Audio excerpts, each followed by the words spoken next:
सी programming lecture series के lecture 2 part 7 में आज हम डिस्कस करेंगे एप्लीकेशन ऑफ कंडीशनल ऑपरेटर कि सी प्रोग्राम में कंडीशनल ऑपरेटर को कैसे यूज़ कर सकते हैं।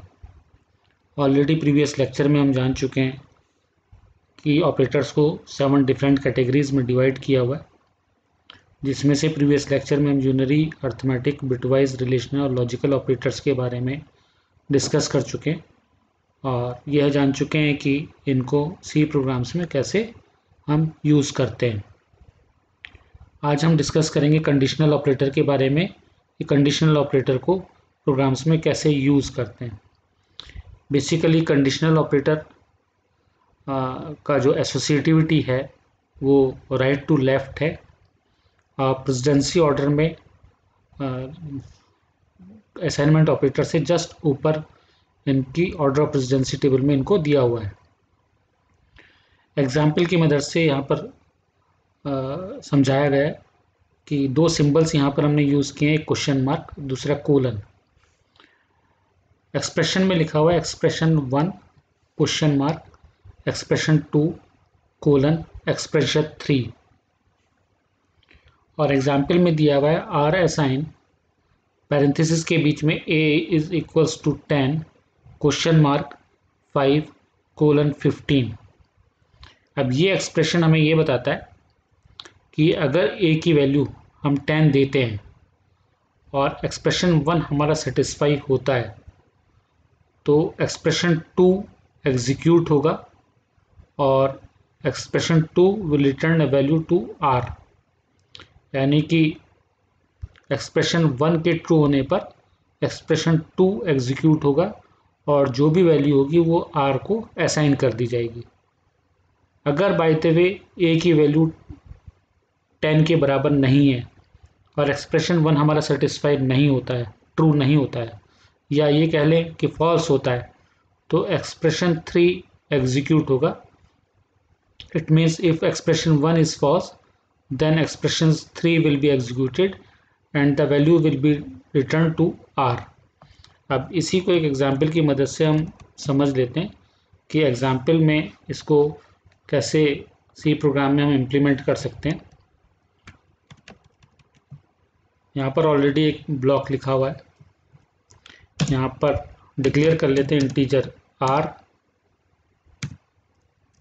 एक वेरिएबल ले लेते हैं a, मान लीजिए 15, दूसरी वैल्यू b हमने ले ली 10 और यहाँ पर अपना कंडीशनल स्टेटमेंट हम लिखते हैं, एक्सप्रेशन लिखते हैं r असाइन। मान लीजिए हम चेक कर रहे हैं a is greater then b question mark,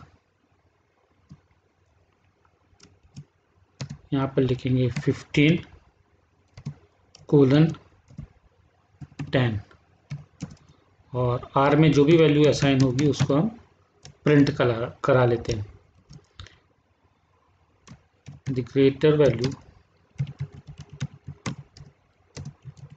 value is %d, यहाँ पर r की वैल्यू को हमें प्रिंट कराना है। प्रोग्राम को रन करके देखते हैं तो यहाँ पर लिखा है द ग्रेटर वैल्यू इज़ 15। तो इस एक्सप्रेशन को समझ लेते हैं एक बार और दोबारा से। दो वैल्यूज़ हमने इनिशलाइज की, a की वैल्यू 15 और b की वैल्यू 10। फिर हमने अपना एक्सप्रेशन लिखा r assign a is greater than b parenthesis के बीच में क्वेश्चन मार्क 15 और कोलन 10।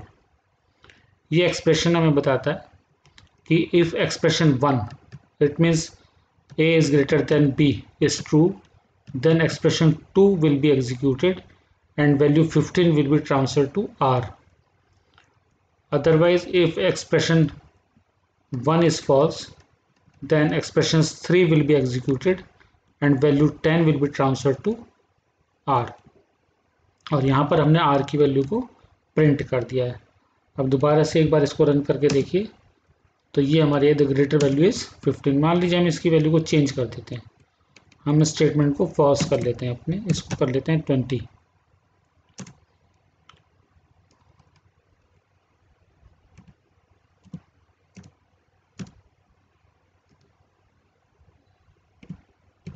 इसको कर दिया 20 और रन करा प्रोग्राम को। The greater value is the greater value is, यहाँ पर लिखना पड़ेगा हमें 20। रन किया, द ग्रेटर वैल्यू इज 20।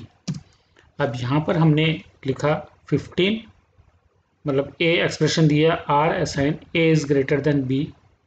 अब यहाँ पर ये एक्सप्रेशन फॉल्स हो जाता है, question mark 15। If expression 1 is true then expression 2 will be executed and return, and the value will be returned to the R.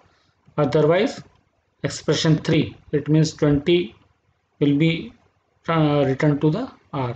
अब प्रोग्राम को रन किया, यहाँ पर देखिए the greater value is 20।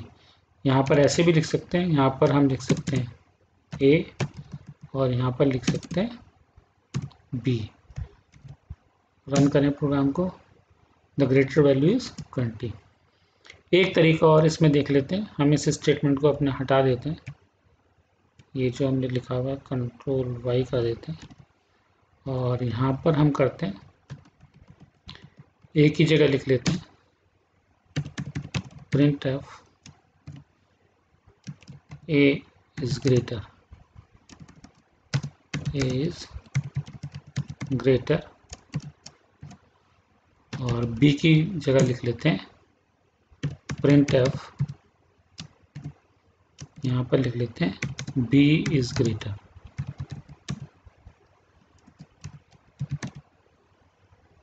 B is greater. यहाँ पर print F statement के बाद हमने सेमीकोलन या नहीं लगाया, टर्मिनेट नहीं किया स्टेटमेंट को। अब प्रोग्राम को रन करते हैं, देखिए प्रोग्राम को रन किया, यहाँ पर बी इज ग्रेटर, क्योंकि यहाँ पर b की वैल्यू हमारी क्या है 20 और a की वैल्यू 15। यहाँ पर इसने कंडीशन चेक की, if a is greater than 15, अगर हमारा ये एक्सप्रेशन ट्रू होगा, एक्सप्रेशन 1 ट्रू होगा, तो हमारा एक्सप्रेशन 2 एग्जीक्यूट होगा, अदरवाइज हमारा एक्सप्रेशन 3 एग्जीक्यूट होगा।